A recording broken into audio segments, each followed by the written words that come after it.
Hi, I'm Christina from Speak English with Christina, and welcome to this special mini course on what it takes to master spoken English.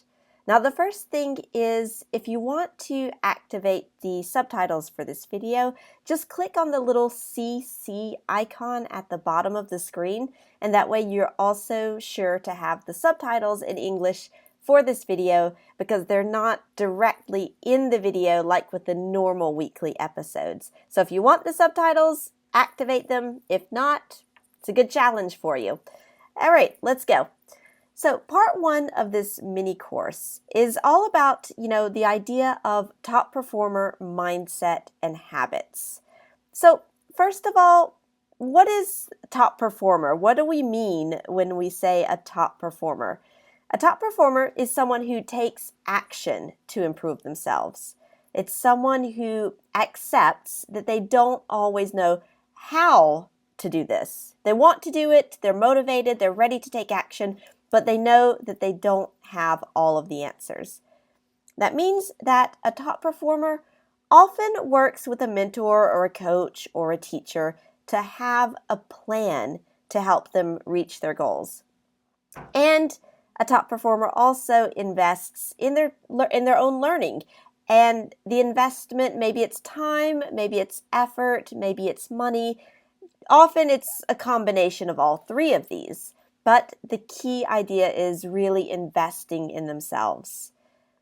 And a top performer does not. Let's look at some of the things that a top performer does not do. They do not stay blocked by fear of mistakes or inertia. Inertia is just this, this feeling that it's difficult to start. You don't know how to start. Tomorrow is always a better day, and you're just not moving forward.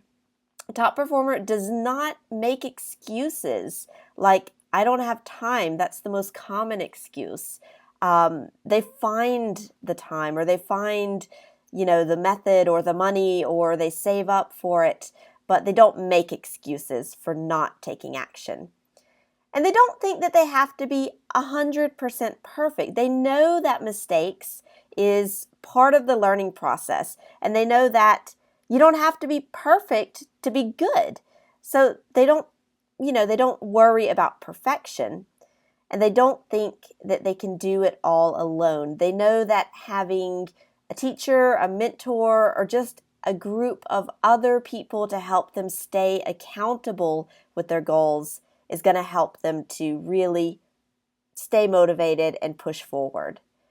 So I have a question for you. Now that you know what a top performer in English is, do you have this mindset to be a top performer in English? I'll let you think about that. And I just want to go ahead and also introduce myself in case some of you are very new to Speak English with Christina, or maybe you're watching this video on YouTube and you just found it by chance and you're wondering, who is this person talking to me? Well, my name's Christina. I'm from Mississippi in the USA. I have a master's degree in American language and civilization, as well as a Cambridge diploma in teaching English to adults. I've been teaching business English since 2004. It's a long time now. And I also speak other languages, C2 or bilingual in French because I live in France. And I also have an A2 level in German. I'm not so good with my German, but I am also learning, and so that I can improve that. I'm also the creator of Speak English with Christina. So Speak English with Christina, I created that in 2015. Today, it includes 3 online courses, a conversation program, coaching and individual programs. I've got a fantastic team of 5 qualified expert teachers, more than 350,000 subscribers who are learning English with me every week, more than 800 students in all of those programs. And I've been featured in some French magazines, such as Cadre Emploi, Cadre, L'Express l'Entreprise, and the Blog pour l'Emploi by Monster. So a lot of, business publications to help people become top performers. Now let's look at, why do you struggle to master English? Like sometimes it just feels like it's impossible, like you've been doing it for years. Now, why is this? There's a couple of reasons. There's 3 reasons we're going to look at, actually. The first is that you're not an expert in learning English. You're an expert in something, I'm sure, but maybe not in learning English. And neither is Google, and we'll see that later. Perhaps today you lack structure and consistency in learning English. We'll see why that's important. And maybe you don't know what will give you the best results for the least effort. You know, everyone's busy. Everyone wishes there were, 30 hours or 40 hours in a day to do everything. So if you know the least effort for the best results, that can really make a huge difference in your progress. So you're not an expert in English teaching, I specify, and neither is Google. And this is a little like, when you get sick, when you start feeling, your head starts hurting a little bit, you go on Google and you search for your symptoms, you look at it, you find it, and suddenly it's like, oh no, I'm dying of brain cancer, or I have to go to the doctor and they have to operate on my brain. Google is not a doctor. Google is not an expert. They're not a substitute for a qualified person who can truly help you with your problem. And for example, if you go onto Google and you search how to master English, I did this, I got 2 billion results. That is so many results. If you are a student, you're looking how to master English, you go to Google, it's like, where do I start? Even for me, I'm like, where do I start with this? It's so much. So what happens if you do this? Maybe it's like, oh, I go on YouTube and I watch one video after another. I'm learning English. Or I just try to learn by myself with music and movies. Or you spend a lot of time clicking through those 3 billion resources and bookmarking or collecting materials from the internet to do when you'll have time, which is probably not very soon. So it's one of the mistakes and one of the mindset changes that you need to do as a top performer. Instead of thinking, oh, I can just find resources alone on the internet, think, I want to improve and I'll go ahead and get help from an expert to guide me to the right resources for me, for my objectives, and for my level. And that's going to save you a lot of time and a lot of frustration. Another problem is perhaps you lack structure and consistency. Like maybe you go to a language lesson, English lessons, maybe once a week. Maybe then you watch Netflix, your favorite series in English.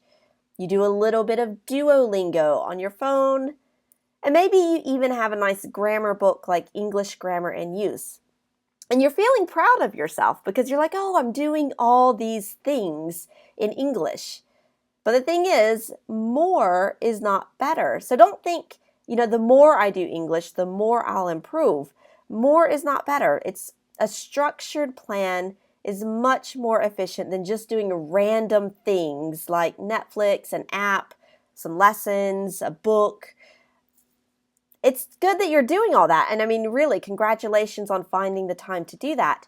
But if you have something that's more structured, it's going to be much more efficient.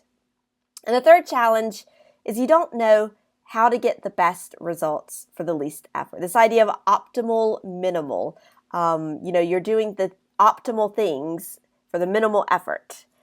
And often this is what leads to that excuse of, I don't have time. There's so much out there. There's so much that you can do. And maybe you're doing a little bit of everything. And you're not really seeing the results that you want to see. And so you feel like you have to do more to see more results, but you can't do more. And you're like, I don't have time. I really like this quote. Time is a created thing. To say I don't have time is like saying I don't want to. And I always tell students this, and I tell myself this also. It's not that I don't have time. It's not my priority right now. So this is not an excuse, but we can also look at how to use the little time you have much more efficiently to get much better results.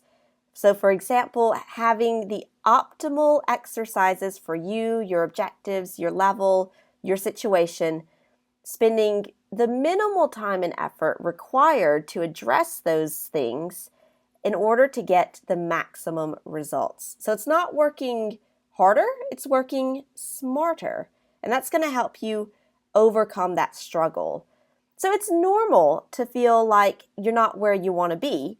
You know, if you don't have the guidance to help you, if you don't have a plan that is structured and coherent, and if you don't know where to start, and so you feel that inertia, and maybe you just don't start. So I want to give you 5 instant changes that you can do like right now to level up your English. Now get out a pen and a set of Post-its or some paper to make some notes, because you're going to want to note these down. You're going to make some changes in your English right now. And we're going to replace 5 school English expressions with 5 advanced natural expressions. You ready? So here's the context. You're on the phone. The less advanced expression is, please wait, I'll find the information. Now, in all of these examples, the less advanced expression is correct and understandable, but it sounds like a lower level of English. So if you want to sound more advanced, you'll say something like, can you hold on 1 sec? I'll find out. And 1 sec, that's short for 1 second. So can you hold on 1 sec? I'll find out. In an email, instead of saying, I wait for your response, you would say, I look forward to hearing from you. At a restaurant, instead of saying, I'll pay for this, it's for me, no, we say, let me get this, it's my treat. Let me get this, it's my treat. And when you're opening a meeting, instead of saying, thank you for your presence at the meeting today, which sounds quite formal, it's perhaps more natural to say something like, thanks everybody for being here today. And when you're planning an appointment, it's less advanced to say, can we meet to discuss it? It's correct, but it sounds less advanced. And it's more advanced and more natural to say, can we find a time to get together and talk about it? And when you use these 5 expressions, you replace those 5 school expressions, you're going to sound more professional. You're going to easily communicate, especially with native speakers, because you're literally speak the same language as your advanced and your native speaker colleagues. So here's your take action tip so that you can immediately implement these things and start changing your language like right now, is to write the advanced phrase on a Post-it and then put it where you'll see it when you need it, like near your phone, in your wallet for when you're at the restaurant, maybe somewhere near your computer for the email expressions, etc. And the more you use that expression, the more it will become a natural habit and you'll just integrate it into your own English. So that's it for today. On our next lesson, we're going to see how to combine little concrete actions like the ones you saw today to make big changes to your English and to your confidence. We're going to see how to create a practical, coherent program that gets you optimal results with a minimal effort. And we're going to also see how to integrate that into your busy schedule. Now, while we're waiting for lesson number 2, tell me in the comments, what is the biggest challenge right now that is stopping you from mastering English? Like, what are you struggling with? What is the thing that you just don't know how to overcome that challenge? Share it with me in the comments, because that's going to give me some ideas and some inspiration for lesson number 2, where I will help you to solve those challenges. All right, thanks a lot. I'm looking forward to sharing this entire mini course with you this month, and have fun with it. See you later. Bye.